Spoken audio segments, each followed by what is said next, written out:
যত বড় মাপের অভিনেতাই হন না কেন, যতই আপনি আপনার নিজের ভিতরের সমস্ত ধরনের ফিলিংসটাকে কন্ট্রোল করতে পারেন না কেন, একটা বিষয় আপনি কখনোই হাইড করতে পারবেন না। যা আপনি যতই চেষ্টা করেন যে আপনার মনের ভিতরে কি হচ্ছে না হচ্ছে এটা আপনি কাউকে ধরতে দিবেন না, আপনি চেষ্টা করছেন এটাকে লুকিয়ে রাখার, কিন্তু এটা একটা সময় আপনি এটাকে কখনোই হাইড করতে পারবেন না। আর সেই বিষয়টা হচ্ছে যে আপনার এনার্জি।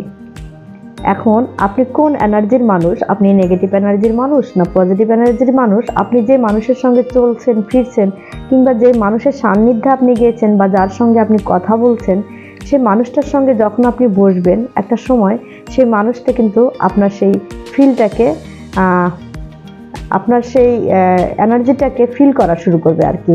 সেই আস্তে আস্তে আপনার কথায়, আপনার চলনে, আপনার গল্পে কিংবা আপনার চাহনিতে, এমনকি আপনার অন্য কোনো ধরনের বিহেভে সে কিন্তু ঠিকই ভাইব্রেট হওয়া শুরু করবে যে আপনি কোন এনার্জির মানুষ, ঠিকই ফাইন্ড আউট করে ফেলবে। কারণ সবসময় মনে রাখবেন যে আপনি মনের ভিতরে যে জিনিসটাকে পুষে রেখেছেন, আপনার যে কোনো মুহূর্তে সুইটেবল একটা পরিবেশ পাওয়া মাত্রই, আপনি যেই এনার্জিরই মানুষ হন না কেন, একটা সুইটেবল পরিবেশ পাওয়া মাত্রই সেই এনার্জিটা কিন্তু অবশ্যই বহিঃপ্রকাশ করবে। আর এটাই হচ্ছে আমাদের বিহেভিয়ার কন্ট্রোলের একটা সিস্টেমেটিক রুলসের ভিতরে।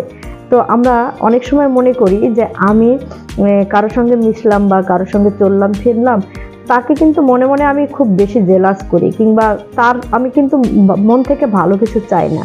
কিন্তু খুব গভীরভাবে যদি সেই ব্যক্তিটি আপনাকে অনুভব করে কিংবা অবজার্ভ করে, ঠিকই কিন্তু সে ফাইন্ড আউট করতে পারবে। কারণ ওই যে শুরুর দিকে বলেছি যে এনার্জি কখনো হাইড করা যায় না, সেটা কিন্তু একটা পরিবেশ পেলেই কিন্তু আত্মপ্রকাশ করে দেয় অলরেডি, সেটা নেগেটিভ এনার্জি হোক বা পজিটিভ হোক। তাই সবসময় বলবো যে নিজেকে যতই চালাক মনে করেন না কেন, যে আপনি যে বিহেভটা করছেন সেটা হয়তো বা কেউ ধরতে পারবে না, বা আপনি তার সঙ্গে তাল মিলিয়ে সময় পার করছেন, বা সে সামনে এসেছে তাকে ম্যানেজ করে আপনি বিদায় করছেন, এ সময় এগুলো আসলে নিজেকে যতটা আপনি চালাক মনে করেন, কিন্তু আপনার অপোজিট পার্সন ঠিকই কিন্তু সেটা সময় ধরে বুঝে নেয়। কেউ এটা প্রকাশ করে আর কেউ করে না। আপনার আমার ক্ষেত্রে প্রত্যেকেরই লাইফে কিন্তু এই ধরনের সিচুয়েশনটা আসে, আমরা কেউ প্রকাশ করি আর কেউ করি না, তাই না? তো আমরা অ্যাজ এ মানুষ হিসেবে, অ্যাজ এ রিয়েল পার্সন হিসেবে যদি আমাদের ভিতরে যদি পজিটিভ এনার্জিটাকে ধরে রাখি, বা আমরা যদি অন্যের প্রতি ভালোবাসা বলেন বা সিম্প্যাথি বলেন, সেটা যদি আমরা সত্যিকার অর্থে যদি প্রকাশ করার চেষ্টা করি, তাহলে কিন্তু সেটা অবশ্যই প্রকাশ পাবে। কিন্তু আমরা মনে মনে যদি গোপনে পুষে রাখি যে তুমি যাও সামনে থেকে, আমি তো তোমার জন্য ভালো চাই না, জাস্ট একটা সময় পার করলাম, তবে এগুলো কিন্তু সময়ের সাপেক্ষে ঠিকই প্রকাশ পাবে। তাই বলবো নিজের বিহেভটাকে সেভাবেই কন্ট্রোল করুন যেটা আপনার অরিজিনালি আপনার নেচারের সঙ্গে যায়। অযথা ভান ধরে সময় নষ্ট না করে আরও আপনার বিহেভটাকে বেশি গুলায়ে একটা হজবরলা সিচুয়েশনে নিয়ে যাওয়ার চেষ্টা না করে সোজা সাপটা চলাটাই ভালো। কারণ নেগেটিভ এনার্জি যদি থাকে, অবশ্যই আপনার অপোজিট পার্সন বলেন, আপনার সাথের মানুষটা বলেন, কিংবা আপনি যার সঙ্গে চলছেন ফিরছেন, এটা কিন্তু টাইমলি ঠিকই ভাইব্রেট করবে। So be care.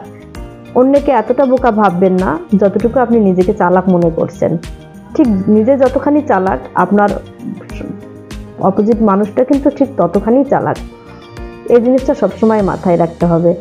আর আমি সবসময় যদি এই জিনিসগুলোকে মেনে যদি আমরা চলি, দেখা গেল যে হয়তো বা কোনো একটা সময় একটা বিব্রতকর পরিস্থিতিতে নাও পড়তে হয়।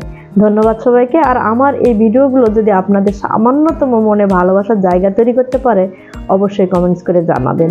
আর খুব বেশি যদি এই বোনকে ভালোবাসা দিতে মন চায়, প্লিজ আমার ভিডিওটাকে শেয়ার দিবেন, লাইক কমেন্ট শেয়ার করে অবশ্যই পাশে থাকবেন। ধন্যবাদ সবাইকে।